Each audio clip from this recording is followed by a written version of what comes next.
This is a podcast for nice guys. How do you want to be remembered? Someone who sacrificed everything, or a man who got what he wanted while positively influencing others along the way? Join us to learn how to lead from the bedroom to the boardroom from the only international coach for nice guys, your host, Ashley Cox. Welcome back to a podcast for nice guys. Today I have Marla Mattenson. Marla is an internationally recognized expert working with thought leaders and their partners in love and business. Using her background in neuroscience and mathematics, Marla guides couples and individuals to uncover the hidden patterns in relationship and business to unlock passion, financial success, and unlimited joy. Over the course of her 20-plus year career, Marla has helped thousands, including Academy Award-winning actors, producers, and directors, NBA players and coaches, Grammy Award-winning artists, and millionaire entrepreneurs. Marla's advice has appeared in the New York Times, Forbes, Oprah, NBC, ABC, CBS, and Entrepreneur, to name a few. And she lives what she teaches with her partner, Julian Kolker, her love, life, and business partner. Thank you for being here, Marla. I'm so excited to have this conversation with you. Thank you to everyone who's been patient this morning, and I'm so excited to dive in. Let's do it. Let's do it. I am ripe and ready for this. Okay, perfect. Me too. So my first question for you is, what do you have to say to nice guys? And then we're just going to go from there and dig in. Okay. What a great first question. What do I have to say to nice guys? First of all, thank you for being a nice guy. It's not your fault. You were taught to be a nice guy through your family lineage, through society, through your cultural background, you see. So it's not your fault that you ended up a nice guy. You've been taught not to be a jerk, and you think it's a binary experience that you're either a nice guy or you're a jerk or really aggressive. And there's so much more in between here where all the sweet stuff is. So I want to say it's not your fault. And if you keep on the path of being a nice guy, eventually you're going to have big problems in relationship, and we want to help you see the signs along the way so you can make little changes. You don't have to totally become a new person. You don't become a new person. You become more of who you really are when you practice things with like Ashley, or you do the deeper inner work to find out, why am I putting my own needs on the back burner? Why are my needs not front and center? So it's not your fault. And if you don't do something about it, then you're going to end up suffering a whole lot more than if you come out of that nice guy complex. Totally. So before we started this call, Marla, you and I were talking about all of the layers that go into developing or creating this archetype, or this basically a survival mechanism. It's, there's the mother wound, which we're going to talk more about. There's societal programming. It's almost like, I have to be this bad boy, or I have to be this nice guy, but we don't really talk about what the in-between looks like. So there's the mother wound, there's societal programming, there's like the media, and then there's women, and women are giving men feedback constantly. And so men kind of come into the world also just that their nature is like, am I good enough, right? So between women and society and their mothers and that initial question that they come in with, it's like they're sort of set up for, I don't want to say failure, but they're not set up for success, to feel their best in life. And that's what we're talking about here, is what does that middle ground look like? What does an integrated masculine look like, who, takes care of himself, but then serves others as well? Yes. I love this conversation. There's so many layers to this. And, as you're listening today, you really want to look for, how is what Ashley's saying or what I'm saying true? Instead of looking for how it's not true for you, or like, no, that's not me, I don't do that, or I don't do that. See if you can listen today with the ears of, what is something that is true? Because usually what happens with nice guys is they don't want to be seen as doing it wrong. And you're not doing it wrong.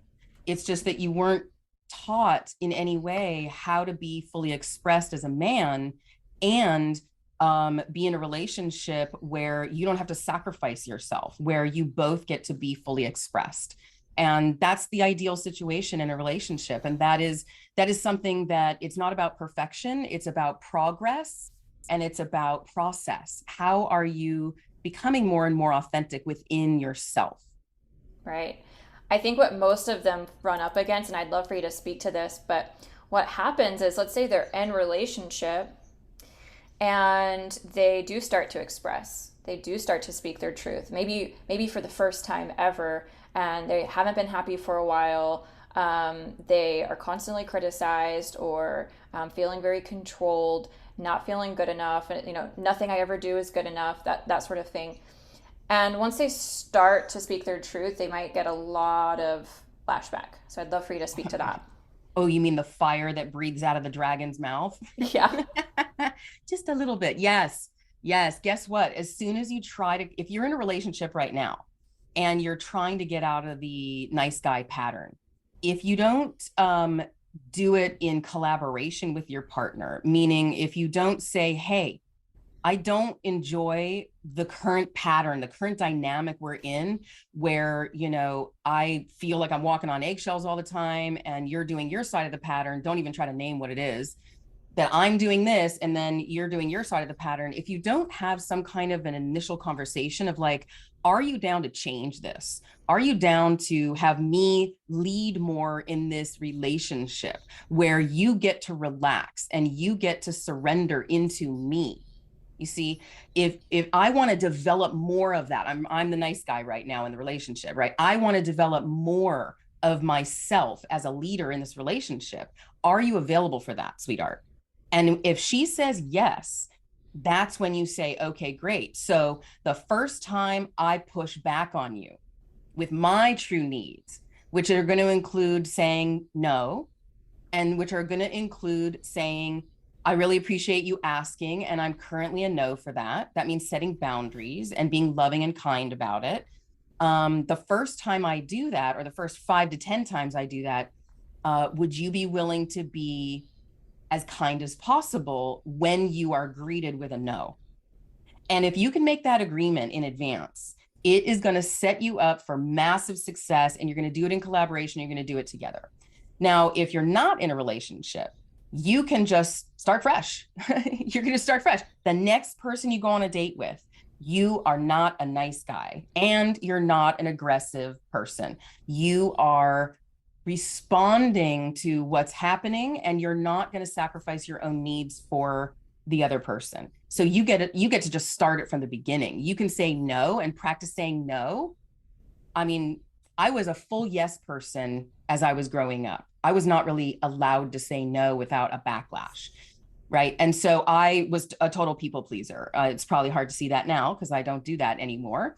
And it still arises in me as a thought from time to time. So it's not like it's going to go away, that you're going to want to please, you're going to want to say yes.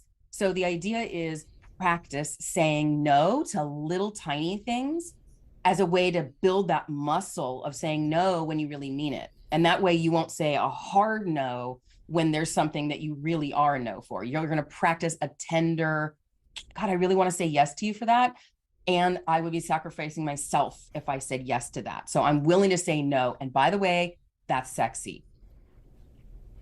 I agree. Yeah.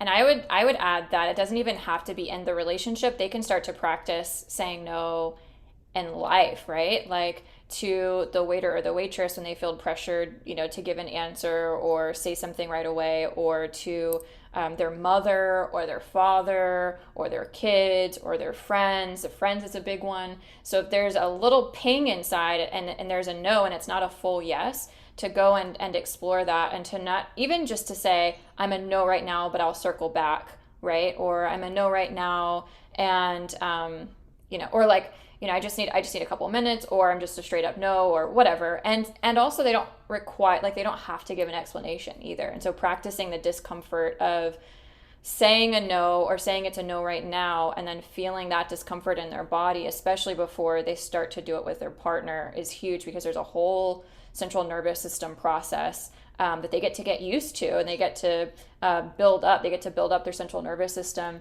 So when they are uncomfortable, they can regulate and downregulate and go, it's okay for me to say no, because right now it's too stressful for them to say no.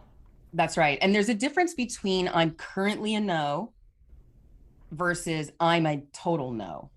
Like I'm never going to be available for that. Not now, not ever. So sometimes when you say no and you practice saying no, like Ashley is encouraging people to say, I'm currently a no. I'm a no right now. So that the whoever you're talking with doesn't feel like smacked in the face energetically, you know, because when you say no to someone, they receive it as rejection, and rejection has been proven to be physically painful. It hurts.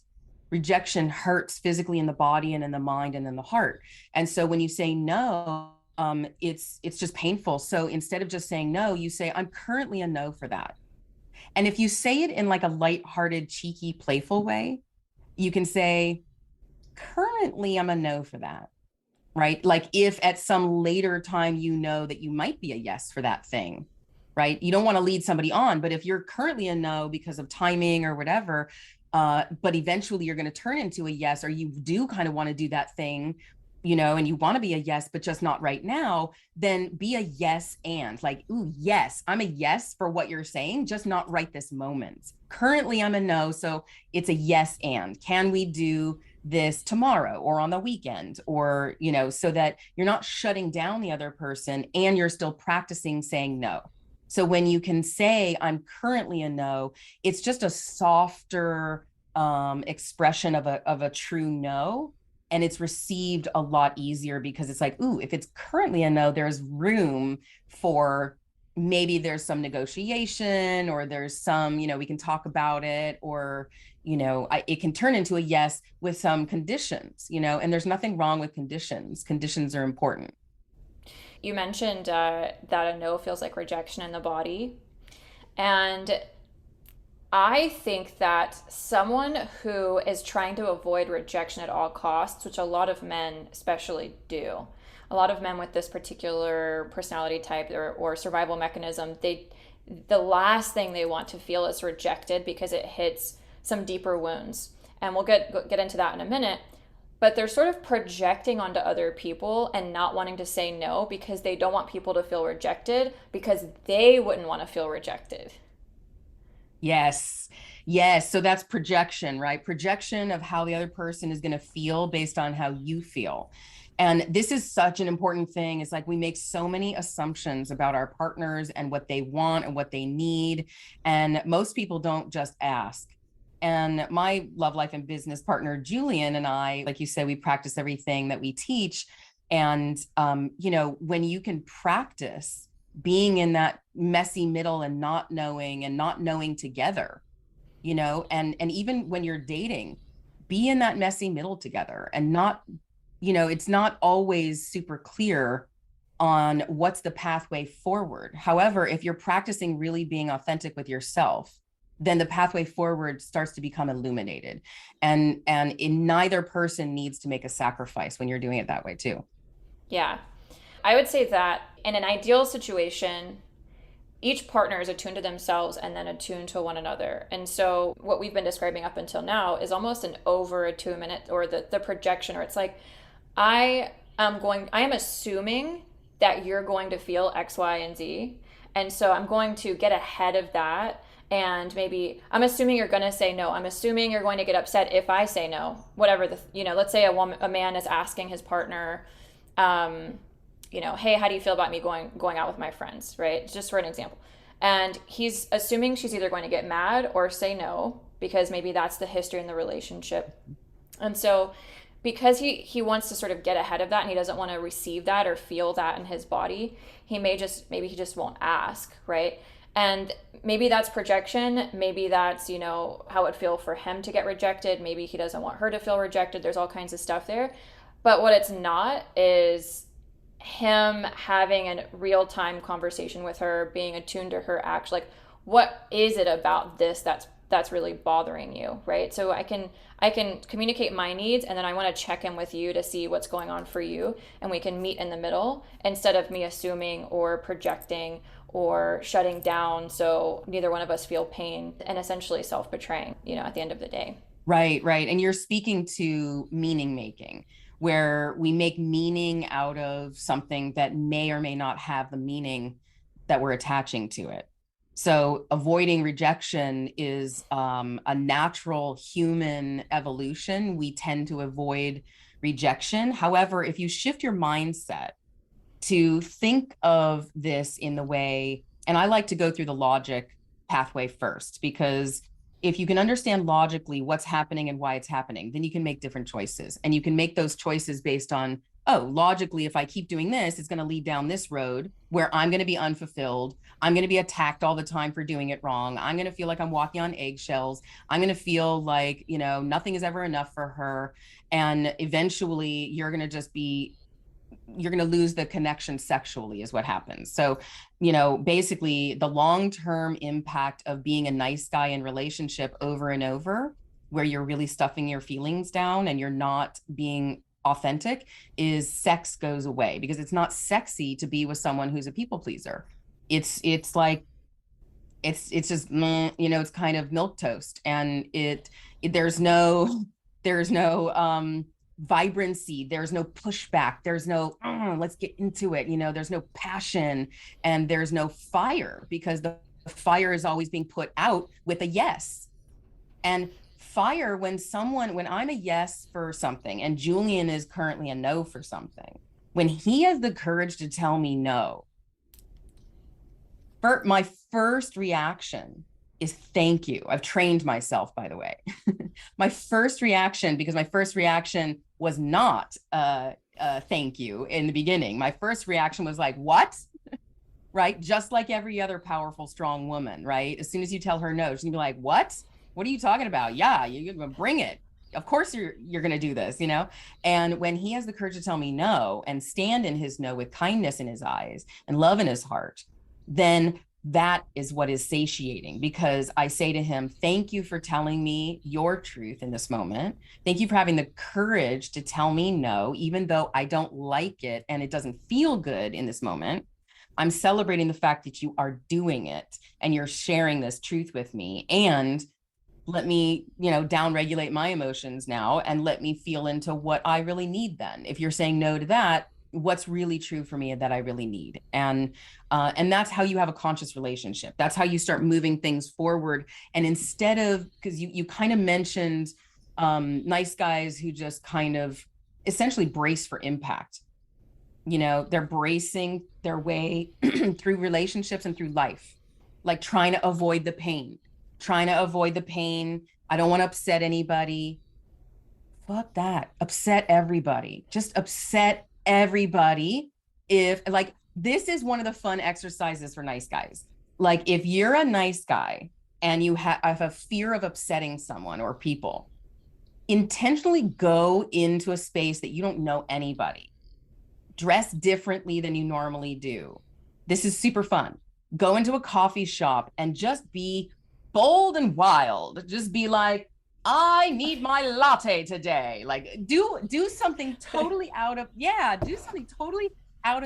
the blue, like not in your character, and watch how people respond to you. You're going to realize you're actually magnetic. You are alive. You are turned on. People are going to magnetize towards you. And then when you bring that skill set of being fabulous into your relationship or into your dating experiences, off the charts. You're going to love yourself more when you practice being big and bold and saying no thank you and saying yes when you really mean it. Yeah. I would say that it reminds me of like the physical aspect of the man's body. So if we want him to take up space, we want him to be strong and to be firm, right?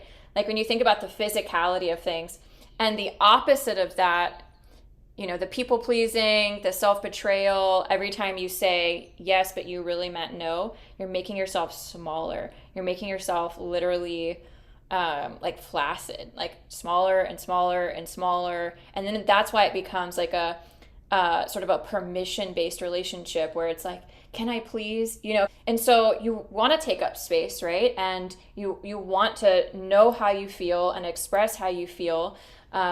Be big, be firm, right? That's yes. Literally, but emotionally, like this is all outside of the bedroom, right? This is the energetics of things, and women feel that before you ever get to the bedroom, they feel that confidence. They feel that willingness to take up space. They feel whether or not you know your truth, whether or not you're willing to express your truth, how firm you are in your truth, how rooted you are, how much you can breathe through and move energy through your body, the discomfort, the emotions, whatever, and really be with all aspects of life, including her and her emotions, right? Without being shaken out of your core. That's what she's looking for, and that's what she's feeling before you ever hit the sheets. Yes. And I want to add on to that, that this again is not about perfection of always being aligned.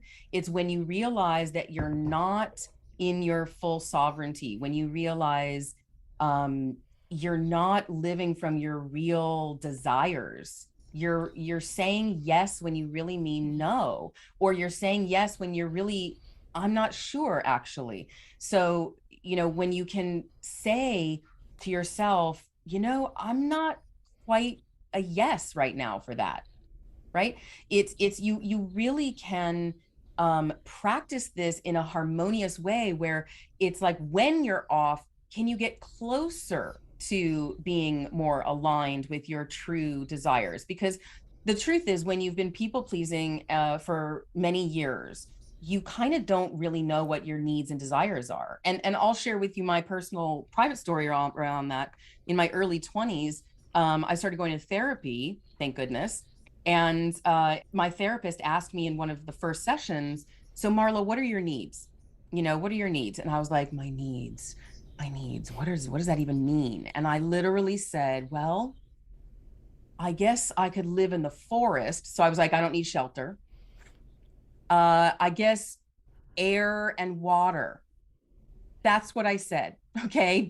Those are my needs. And she was like, oh, we got some work to do. I'm like, I think you're right. I didn't even know what it meant to have needs in my early 20s. So nice guys, give yourself a whole lot of grace. This is not taught in our society. It's not taught until you seek it out. This is not part of the mainstream conversation yet. That's why we're having this conversation, because that's right. Thank you to Ashley, because this needs to be a mainstream conversation so nice guys can be a thing of the past. What we're saying is, instead of being a nice guy, you want to be a kind guy. And that means kind guys consider themselves and the other person. They hold the duality of me and you at the same time, instead of only you, and what you need. Because what does that do? That causes massive resentment to flow underneath the surface of everything. And eventually that resentment turns into what? Volcano. So every nice guy gets pushed too far eventually and then just lashes out. And he has every right to. He's got all the reasons, the list of reasons of why it's like too much now. And the truth is, if you are the one who is the nice guy, it's time for you to start making the subtle changes to come out of that habit pattern.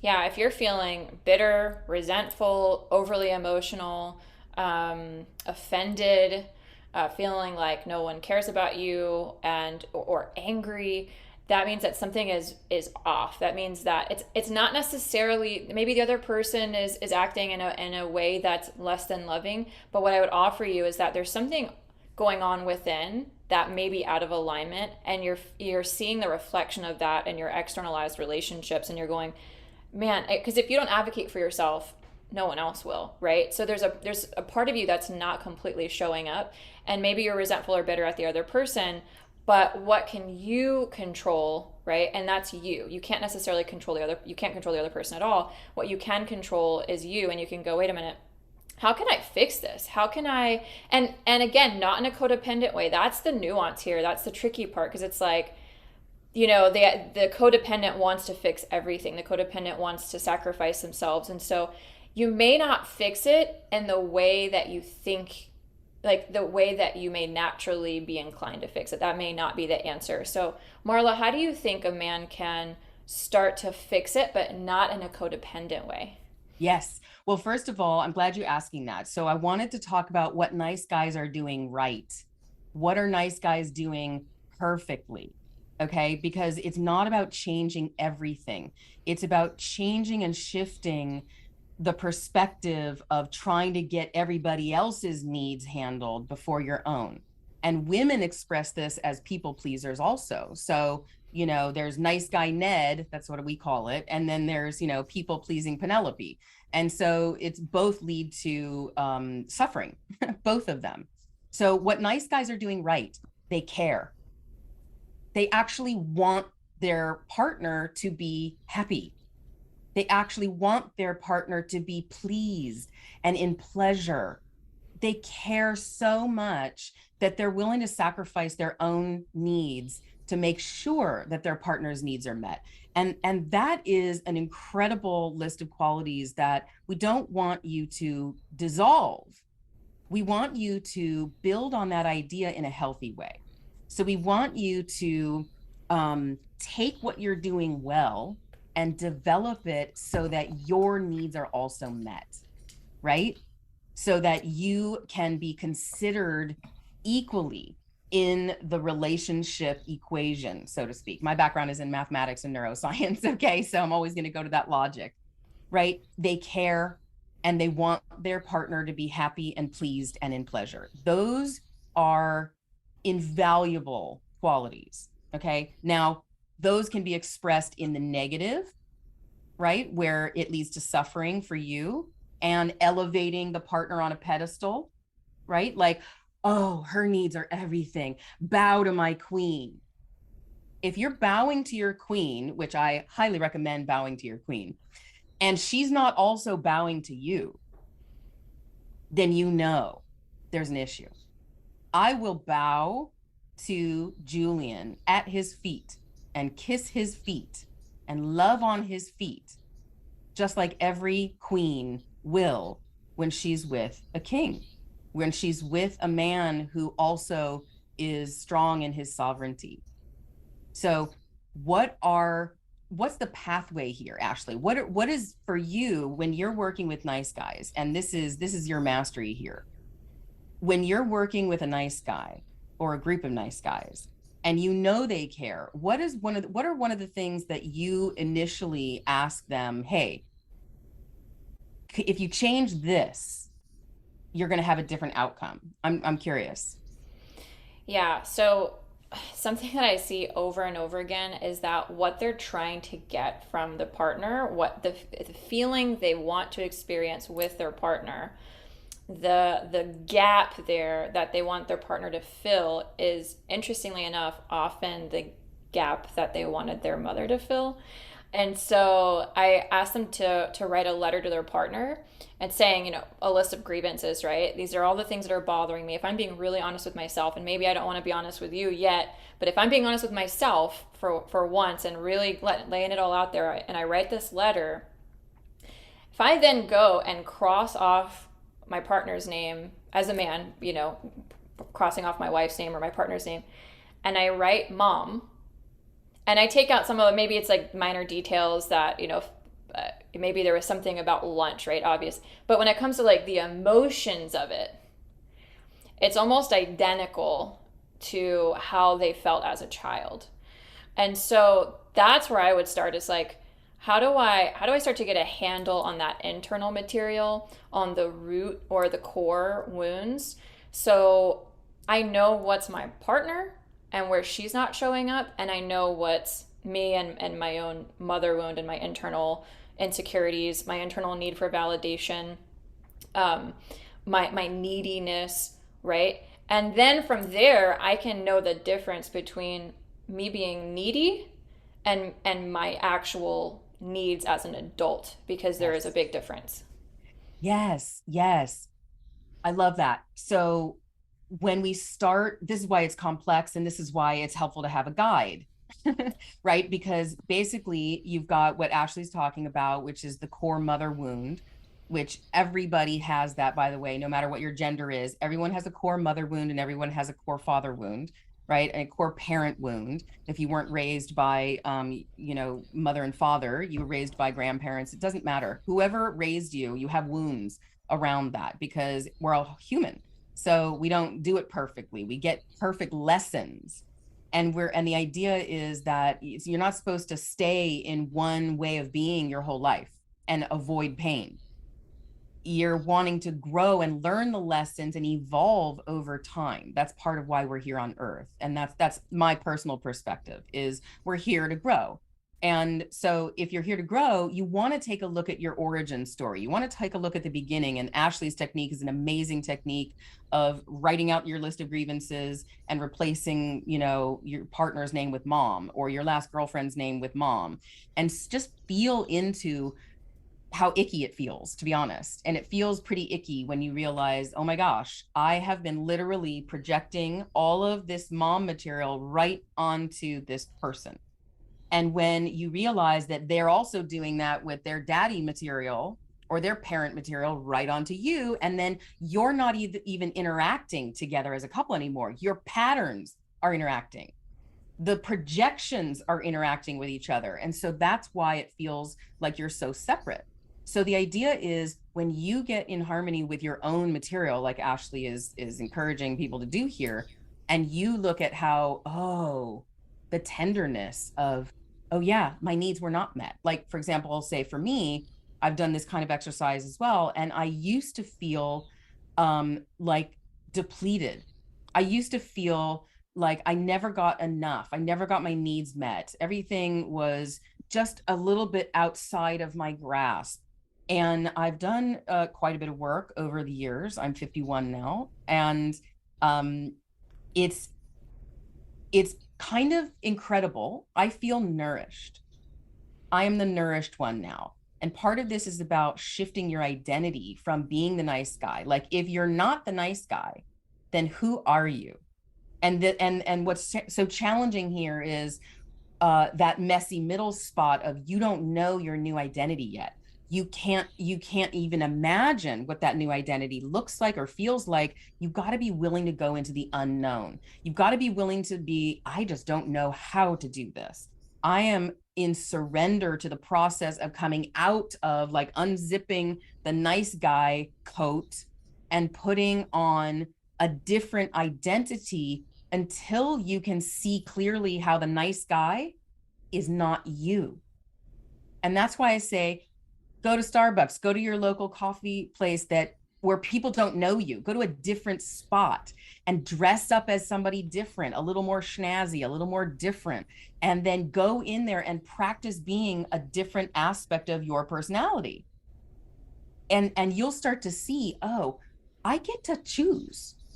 I actually get to choose. And the nice guy personality was gifted to me through my experience of childhood and growing up. And now it's not serving me anymore. It used to serve, and I'm so grateful that it was here, because I really do like who I am. I like that people like me. What happens when people don't like you anymore because you're not people pleasing? Are you prepared to receive the backlash of people saying, what happened to you? What happened to you, Marla?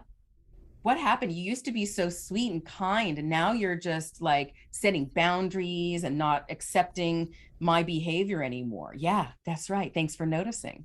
Thanks for noticing. I've been doing some work. Thanks. Like, lean in, make some changes, because if you stay the nice guy for your whole life, then at the end of your life, you're going to realize there was a different way to live. And you're going to start to see, oh my gosh, I could have made changes all along the way. And you make little changes along the way that have a huge impact.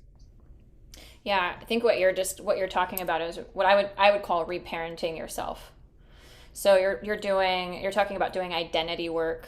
Who am I if I'm not this version of myself that I had to be to survive, or this version of myself that I had to create to survive, or this version of myself I had to create to fit into my family, to not rock the boat in my family, to not rock the boat in society, to not rock the boat in my relationship. Who am I outside of that? Who am I really? Reparenting the inner child by addressing the mother wound, addressing, where you weren't nurtured, where you weren't seen, where you weren't heard, where you weren't held, maybe because your mother was anxious or perfectionistic or absent or abusive or whatever. And there's a spectrum, right? So maybe she worked, or maybe she, I don't know, every mom has a different flavor, right? But there are always moments as a child where you're like, ooh, that doesn't feel good. Ooh, I don't feel seen. Ooh, I don't feel heard, especially so for boys who really aren't given permission to be the fullest expression of themselves, including their emotions, including expressing their emotions and feeling their emotions. And we don't really talk to them about any of that. So if you're just born in America, or North America, or what, if you're born into those societies or those cultures, there's automatically, whether or not your mother was amazing, there's automatically an impression of like emotions aren't cool for boys, boys don't cry, that sort of thing. And so all of that goes back to the mother wound, and there's a reparenting of that. So the identity piece, the mother wound piece, there's a father wound piece for some people as well, for a lot of people as well. Most, I would say, like you said earlier, everyone really. And then I wanted to circle back too about the neediness. What you're also describing when we're reparenting ourselves, this is how we start to meet our own needs. So then we're not needy. The man doesn't come across as needy with his partner when he can learn how to meet his own needs by knowing how he feels, knowing it's okay to say no, regulating his nervous system, knowing what his true identity is, and addressing his wounds, right? So by meeting his own needs, he can then show up and not be pulling on her energy or needing her to act a certain way to make sure that he feels comfortable and he can stay calm. Yes. And when a man in a relationship is afraid to say no, it immediately and instantly puts the woman into the position of being the mom. Instantly. When you won't say no when you really mean no, because here's what happens. A woman will sense that you really mean no, but you're saying yes. Like, for example, hey babe, would you like to go to, my mom's house for dinner tonight? Sure. But really, he really doesn't want to go. Okay. But he's not going to say, no, I don't want to go. He's going to say, sure, I'll go. And she feels like he's not being honest. She feels like he's lying, because people pleasing, we always say people pleasing is the highest form of lying. And I know you also say people pleasing is lying. People pleasing means you're saying something that's not true. You're saying yes when you really mean no, and that's a lie. And so the idea is to practice honesty in your relationship, even if it hurts. And we always say growth over comfort. Choose to grow instead of being comfortable, because where does all the magic happen? Outside of the comfort zone. We all know that. So when you want to make a shift here, the truth is a woman wants to hear a no, and she doesn't want to hear a no. So here's the key, right? This is what's so maddening, and it's still maddening for Julian, and he's not a nice guy. He's a kind guy. He will absolutely tell me no. So the idea is both. I want to hear a yes for what I want, when I want it, and how I want it, and I want to hear a no because I want to hear the truth. So can we have both of those be true at the same time? So here's the thing. When a man tells me no, I'll just talk about my own relationship. When Julian tells me no, I honor both of these. I say, oh, I really wanted to hear a yes, and I'm willing to hear a no. And my upsetness over your no is not even about you. I get to have my reaction. I get to have my feelings. I get to say, I'm bummed. I really wanted to hear a yes. And I get to have my reaction to that. And that's not to be taken away. It's just that if I, as the woman in the relationship, blast him for saying no, and I don't do my own inner work of saying, wow, I honor your no. Thank you for having the courage to tell me the truth. And dang, it really sucks. I wanted a yes. Now that's energy. There's energy flowing between us. We're being honest, and he's saying his truth. I'm saying my truth. It's not perfect. I'm not getting what I really want, and he's not getting what he really wants. He doesn't want to even be in the conversation. He didn't want to even be asked the question. So neither of us are like getting our needs met. However, we're both getting our needs met because we're in the practice of that messy middle. And that energy is when he knows that he's not being attacked for me saying, I wanted a yes. I get to have that in my own sphere of my own auric field, in my energy field. I get to say, dang, I wanted that. Yes, I wanted that. And I'm not getting it. And I turn into my stomping child. I'm having a tantrum. I'm not getting my yes. Good. Witness your partner having their tantrum without taking it personally. Julian will stand there and let me have my outburst and not take it personally. And then we'll go, okay, so what's the pathway forward? What's the pathway forward? How do we do this? You see? I love that. And yeah, because if you're just nice guy, nice guy, nice guy, nice guy, where's the passion? Where is it? Women want kindness and passion. We do want it all, especially if you're with an intense, ambitious, driven, like all in kind of a woman, like an amazing woman. You want to be your amazing self, not muted. You want to be your fully expressed self, you see? And that is, Julian and I say we're binary stars. We're two stars and we circle around each other. And, when you get too close, bam, sometimes there's an explosion. And then if you get too far apart, it's like, ooh, where are you? So it's like, we're always kind of circling around. We both have our own individual needs. And every relationship is like that. Every partnership, you're different people. You're living in different bodies. Where is the grace for yourself, nice guy? Where is the grace for you? You're giving grace to everybody else. Where's your grace? You got to give it to yourself first. And then start speaking your truth everywhere. Like Ashley said in the beginning, start practicing saying no thank you to random people that when you're actually a no for something, just start practicing it everywhere. Yeah. This reminds me of the boundaries conversation. You and I have been saying the same thing in opposite ways, I think, for a long time. So I say that not having boundaries is selfish. And you say having boundaries is actually loving. So we're saying the same thing. And what you were just referring to reminds me of that conversation. Saying no, just simply put, is a boundary. And the reason it's loving is that what you're doing is you're actually preserving the relationship when you do that, because you're preserving both people's identity so you can even have a relationship. If one or both people lose their identity, do you really have, I guess you still technically have a relationship, but is it a good one? Is it a healthy one where both people are consensually meeting each other in the middle? Not so much. So when you say boundaries are loving, what do you mean by that? So in my body, if I'm a man who's not used to saying no, it might not feel very loving when I tell my partner no and she's upset, but ultimately it is loving. Why? Okay, great. So thank you. So the idea again is this idea of holding dualities. This is a big part of what we teach and practice, is holding two seemingly opposite things at the same time.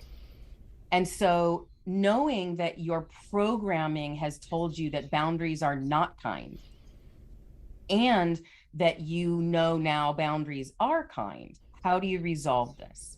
How do you resolve this in your mind?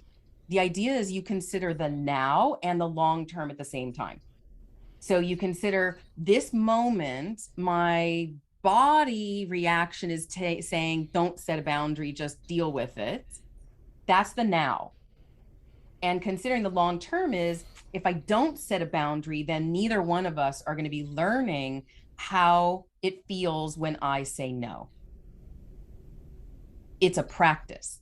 So what does it feel like when you say no? And the first time you start saying no, it is terrifying. I'll just be honest. It's super terrifying because you're like, oh my God, what am I going to deal with? The backlash. The backlash is always the fear. What's going to happen? What's the ripple effect? And you're not considering what's the ripple effect if you don't. There's a ripple effect if you don't. And somebody in the chat has been writing, well, somebody cheated on him. And that is one of the extremes of when you're a nice guy, is that she can't feel her passion because you're always just a yes. And so it's not sexy. And eventually, if she can't feel, it's like, where's the boundary? Where's the thing? I want to hit up against it. I want to bump against it. Like, where's your boundary, man? Like, if she can't feel that, she's going to start looking somewhere else. She's going to get her needs filled somewhere else. And I'm not saying that everybody cheats. It's just that cheating is sometimes in your mind. You're just fantasizing about other people, right? And that is a form of infidelity for some relationships. And that's like the gateway drug, right? Is like, oh, I'm going to fantasize about somebody else until I start calling in somebody else who can meet my needs. And so the idea of boundaries being, not having them being selfish, and boundaries actually being loving. Boundaries are loving because you're not going to be intimidated by your partner in the now. You're going to consider the long-term impact of you saying no.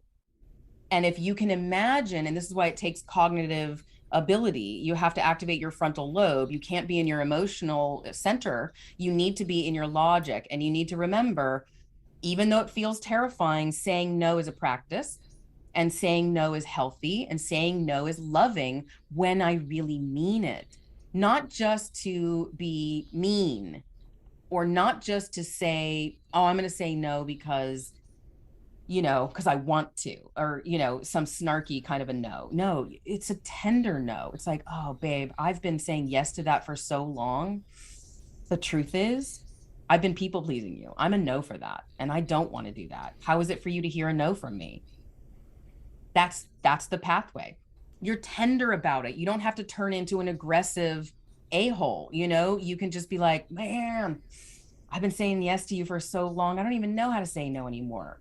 And I really want to practice saying no because I'm really on this new path of boundaries being loving, right?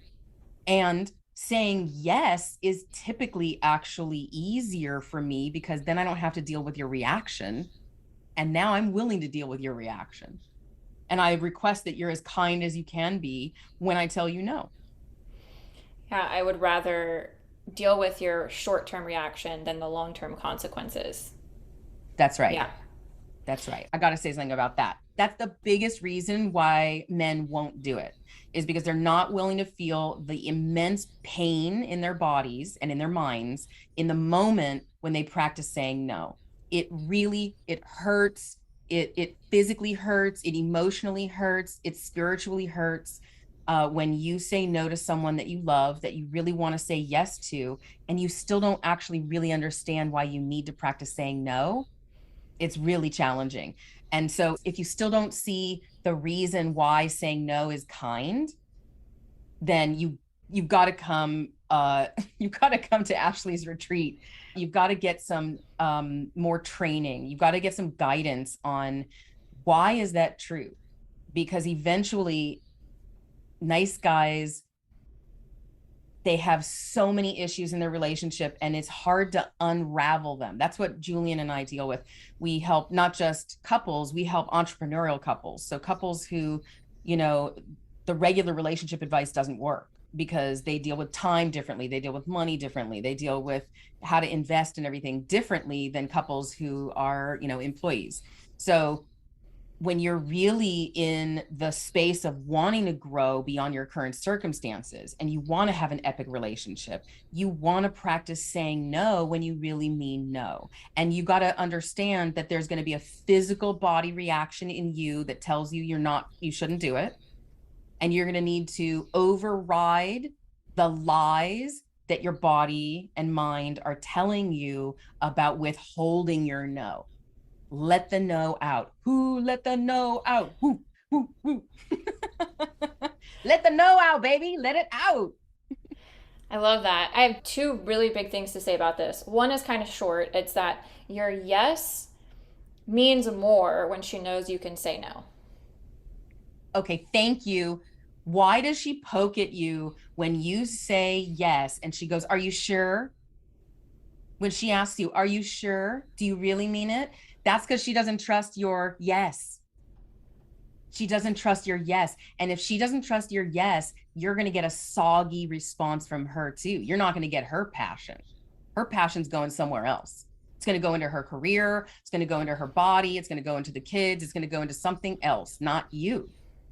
So if you want your woman to be alive, on fire, then you want to practice saying no and enjoy it.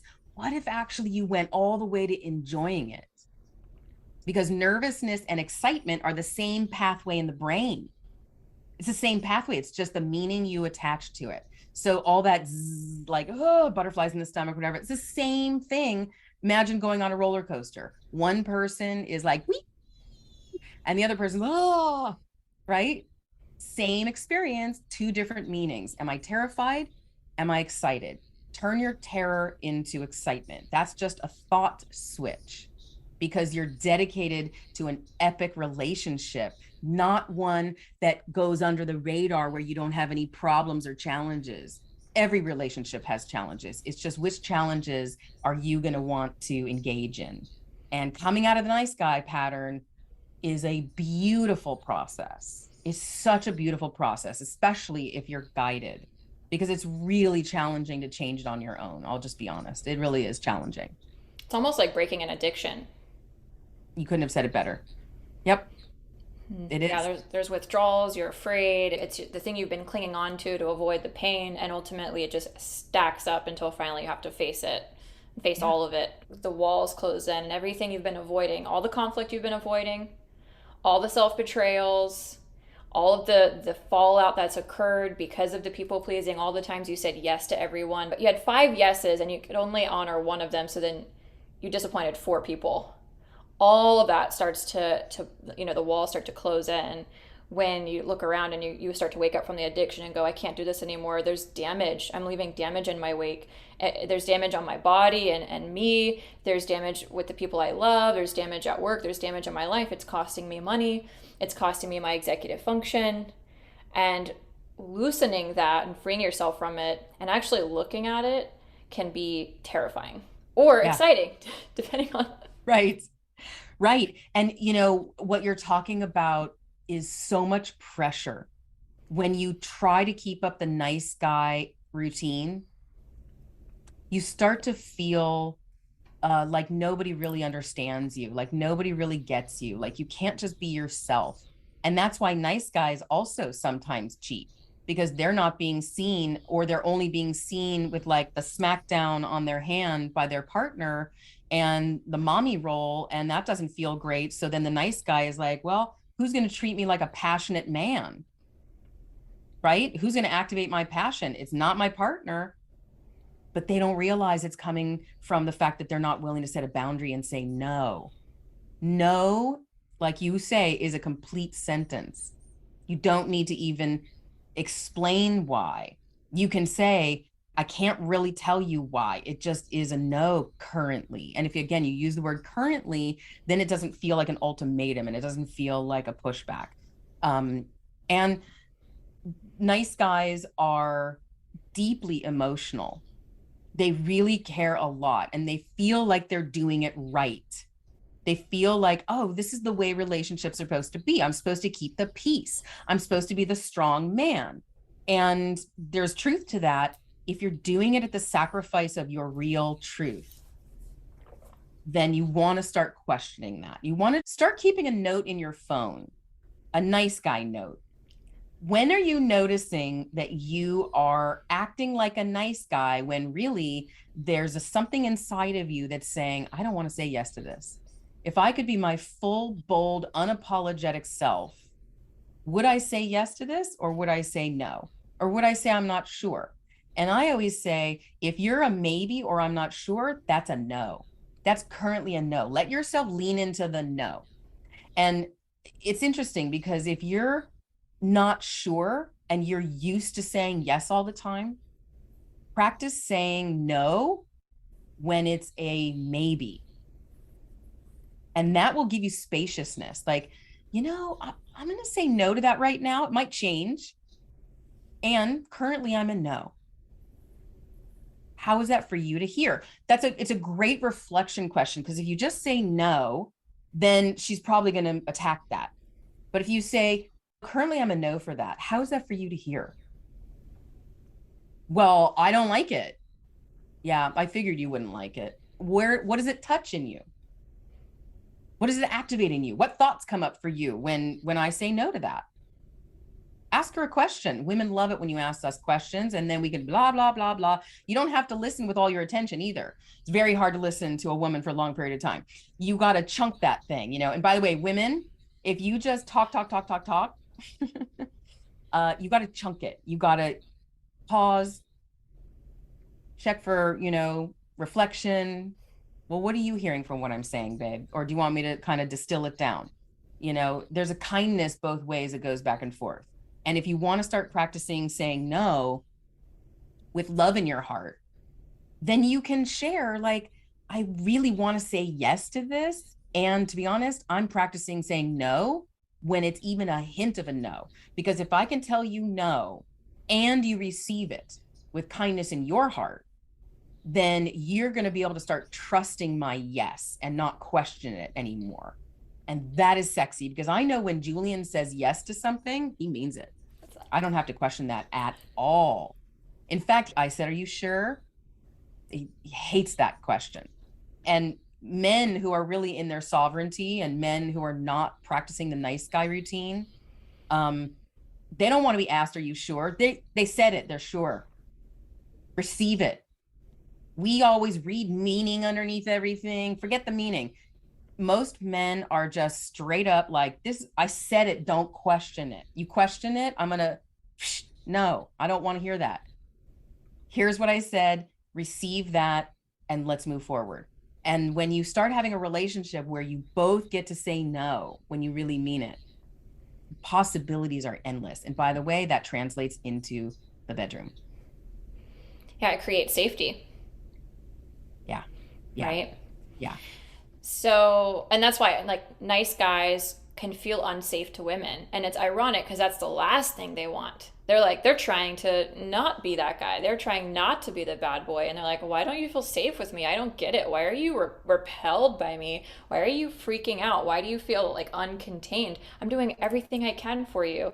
And this is why. Like, the inability for one or both people to say no in the relationship creates a lack of safety, because at that point there's no boundaries, and a woman's body will, I mean, if you think about it, it makes sense that our body will shut down when boundaries aren't present, when boundaries aren't allowed, when boundaries aren't. And so it's almost like maybe when she's, you know, controlling and doing all these things and trying to get him to, she's pushing back, it's because she wants to feel where his boundaries are, and yes, she wants to know it's okay for her to have boundaries.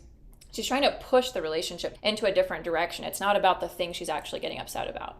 Right. And you mentioned that it's not safe to be with a nice guy, by the way. In a relationship, it's not safe to be with a nice guy. If you're the partner with a nice guy, you don't feel safe. And that's why you poke and push and prod and push until you get the truth. It's kind of like, if I'm angry, but I'm smiling, no, I'm fine, it's all good. But you know, on the inside, you're going to get it. Like, you know, like, let's say if your partner says something unkind in front of someone else, okay? And on the inside, you're trying to handle that and you're putting on a good face, but on the inside, you are so pissed. You're just like, oh my God, how could you say that to me in front of this other person? So you're putting on the good face, but on the inside, you're seething.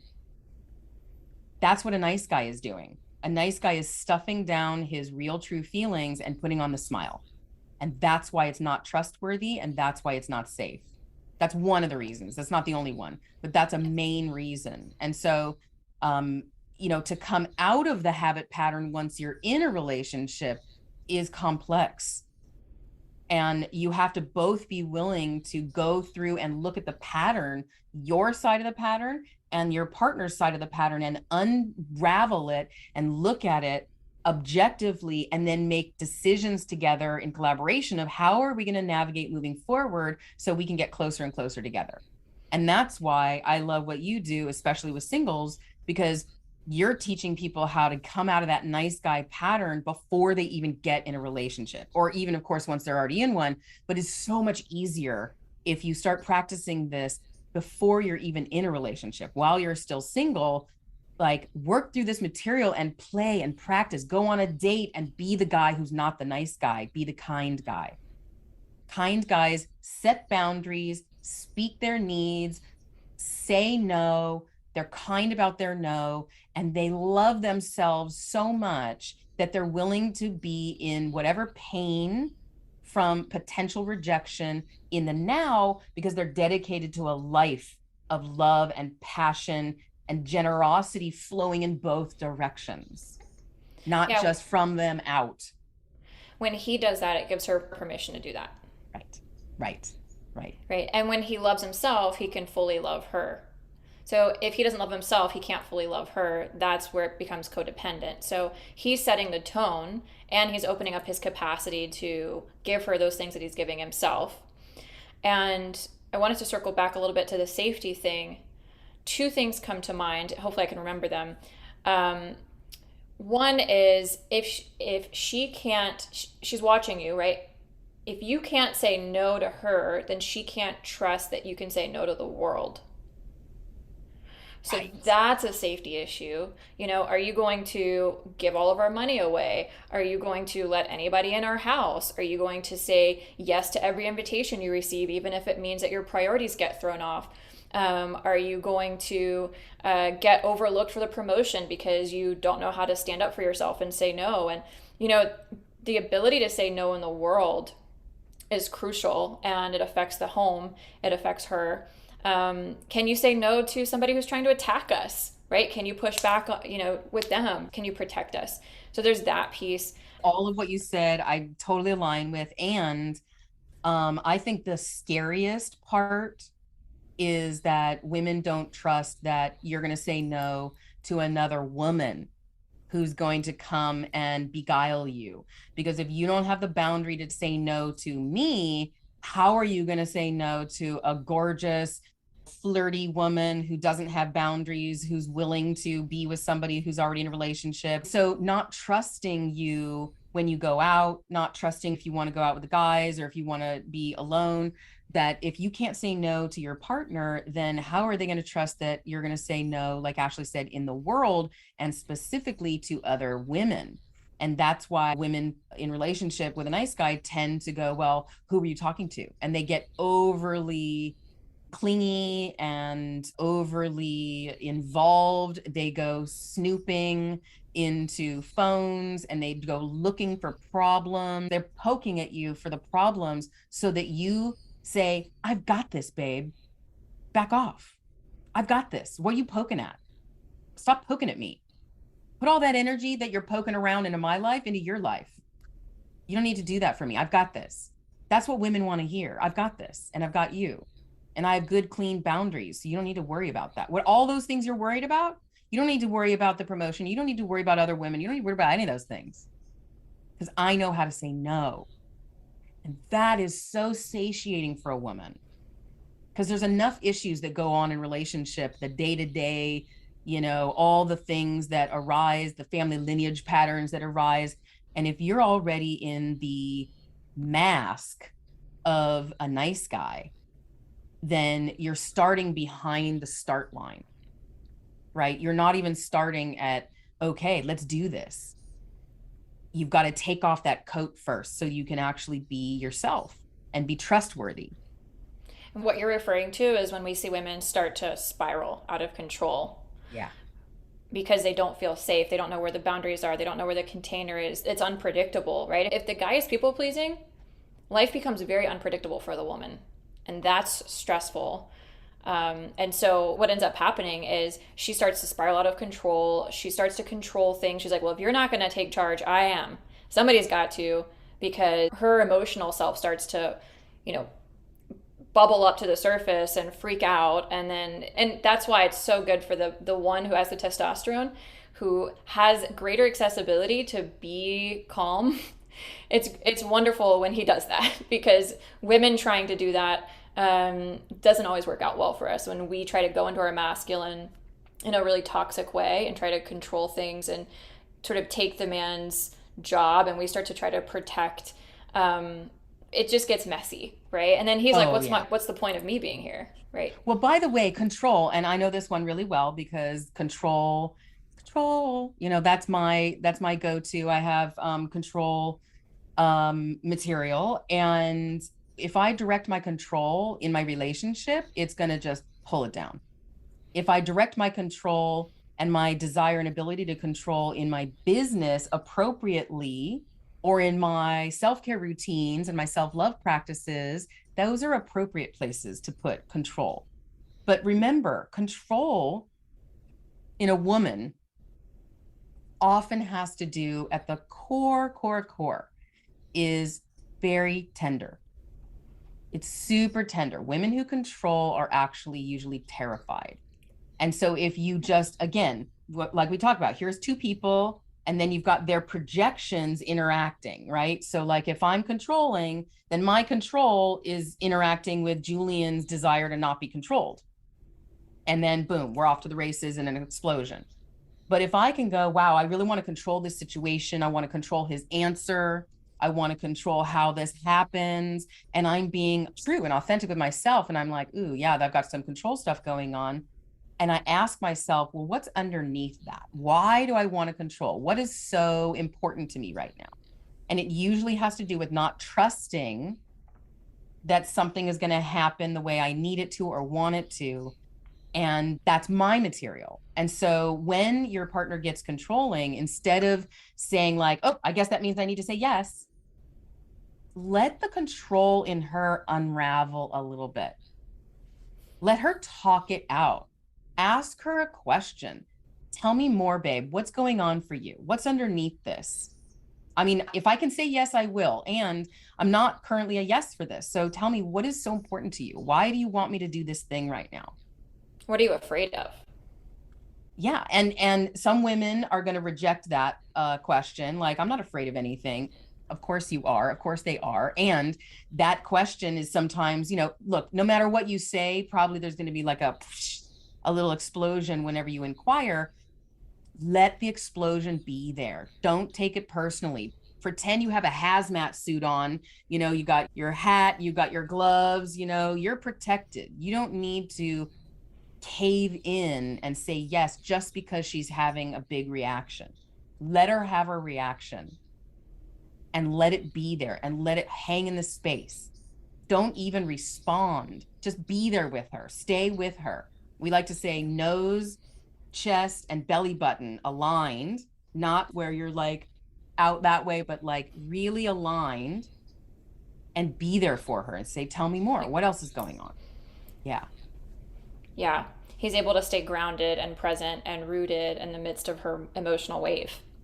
Yes. Let her have it. It's just a storm. It's just going to pass. It's not staying forever. It's just if you can be resilient enough in yourself. And this is why the work of being resilient is so important, to be able to navigate the ups and downs of life and the ups and downs of relationship with still staying true to yourself and saying yes when you mean yes and saying no when you mean no. And then again, if you're in that sort of messy middle of like, I'm not sure, maybe, don't convince yourself into a yes if you're a nice guy.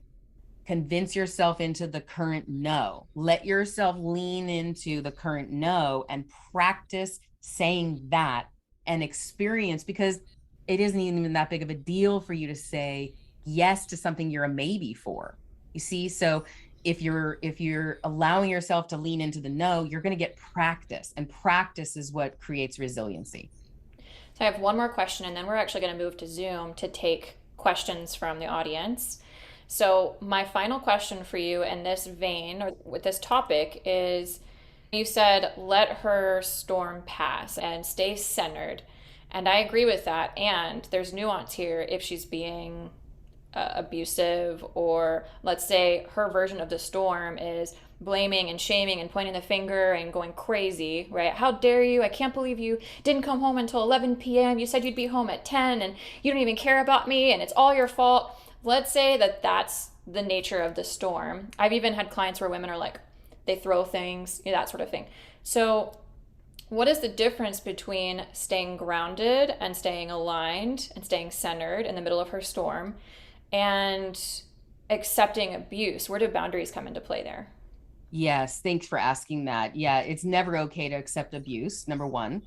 And so you have full right to ask for a pause and leave the room or leave the house with the caveat that you say, I will be back in 30 minutes, that you give a time frame of when you need some space. It's never okay to receive abuse. And that's the time to set the boundary. And so one of the things that we have taught couples over the years is how to stop a woman who's flaming out of her mouth, which, by the way, I'm one of those women, which I used to do that, to stop a woman in her tracks, okay?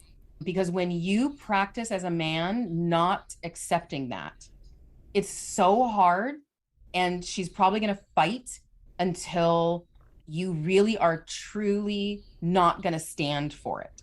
And when you truly are not going to stand for any kind of abuse or lashing out, then you actually do it with kindness in your heart. And you say, and I'm going to be a little intense right this second, so everybody prepare.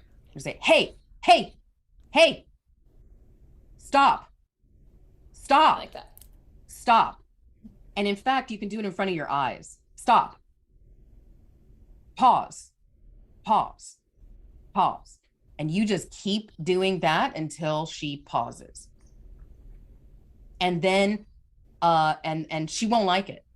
She won't like it. And you just say, I'm not available for this. This is not acceptable to me anymore. We need to find a new way. I'm going to take a break. You don't ask for a break. You tell her, I'm going to take a break. I'm going to be back. I'm not leaving you. I'm not abandoning you. I need a break. I need a break. You're the nice guy. When you tell her, I need a break, I'm not okay with this right now, it's going to have her reflect some part inside of her that's been craving a boundary. How does a woman crave a boundary? This is what's so messed up, okay? How do we crave a boundary? We claw you until you set it. It's so fucked up. We claw at you until you set the boundary. And then when you do, we soften. That's what happens. And so to me, we only work with healthy couples. You know, we don't work with couples who are in abusive cycles. We refer out for that. So when you're practicing saying, hey, hey, hey, like, don't give them your eyes. Hey, I'm not available for this. Nope, not available for this. We need to pause. I need a pause. Don't make it about her. Don't make it about anybody but you. I need a pause. And then you can say, I don't even know how to navigate this with you. We need help. And go get a therapist. Get some help. You can't navigate it alone if you're in that kind of a cycle. But you absolutely, if you're a nice guy and you are really stuck in this and you're getting blasted all the time, you can say, hey, stop, pause. I'm not available for this. This is not working for me. I don't want to be treated this way, and I won't allow it moving forward. And something inside of her, if she really does want to grow, and that's a big if, isn't it, right? If she really does want to grow, she's going to go inside and she's going to say, oh, I pushed it too far. I found the boundary. And then she's probably going to be like, ooh, what did I do? Whoops. And then she'll probably go in her own shame spiral.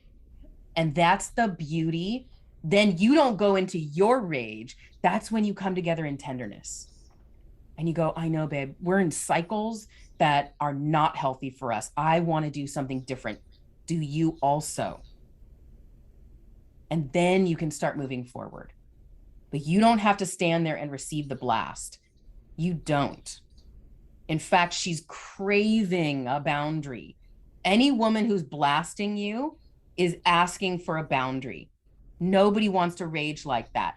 All that energy of rage actually can be put into passion in the bedroom and throughout the day, where passion is flowing, desire is flowing, creativity is flowing. It's such a, I don't normally use this word, but like a waste of energy to totally rage at each other.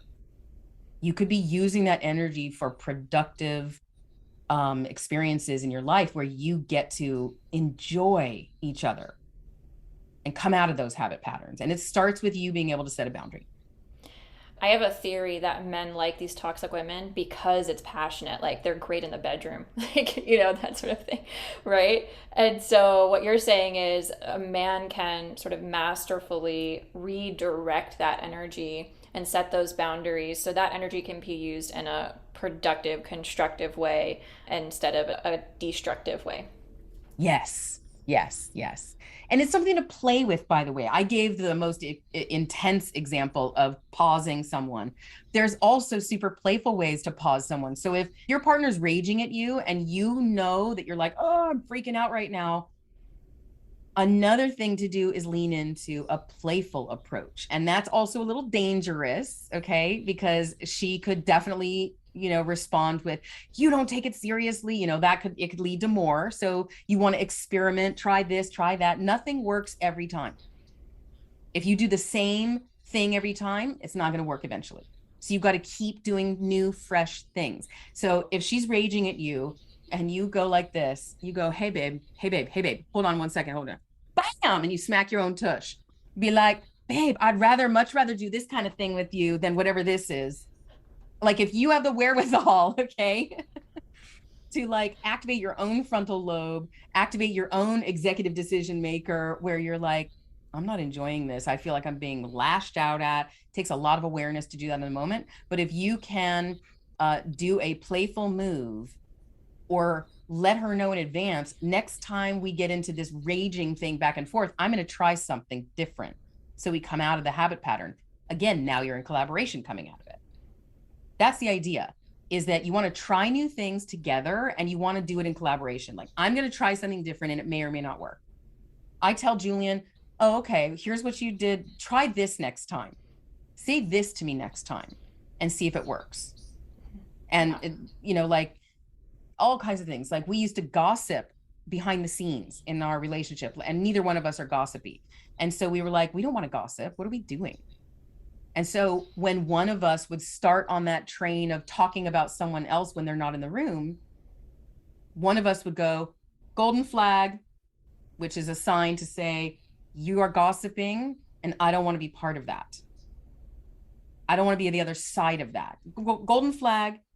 And then what we did was we have to say 3 nice things, 3 kind things about that person that are true in order to undo the one thing that was said that was unkind, gossipy. And then we got to the place where we didn't have to do that anymore. And we completely eliminated gossip from our experience of relationship. We don't talk about anybody behind the scenes in a negative way unless we imagine that they're sitting right next to us. Would you say the exact same thing with the same tone in the same way if they were right next to you? And you want to ask yourself that also in relationship. Do you talk about your partner in ways that if they were standing next to you, you would be proud of? Or would you be like, oh God, I hope she doesn't hear that? That's how you know you're building resentment also, by the way, is if you're off-gassing and gossiping with other people about your relationship, then you know that you're not being your authentic self. Because when you are, there's nothing to gossip about. There's nothing to talk about with somebody else when you're handling your relationship material as a growth experience in your relationship. Maybe you need a guide, but you don't need to gossip to your friends or your family members about what's going on in your relationship because you're actively growing through your challenges. Beautiful. Yeah. This has been an amazing conversation. Thank you so much for being here, Marla. Where can people find you? People can find me at my website with my partner, Julian, at theintimacyexperts.org. Or on Instagram is a great place also at The Intimacy Experts. Perfect. Okay. Thank you so much. Thanks for listening to this episode of A Podcast for Nice Guys. For more Nice Guy tips, follow Ashley at Nice Guy Reform School on Instagram, Facebook, and TikTok. See you next time on A Podcast for Nice Guys.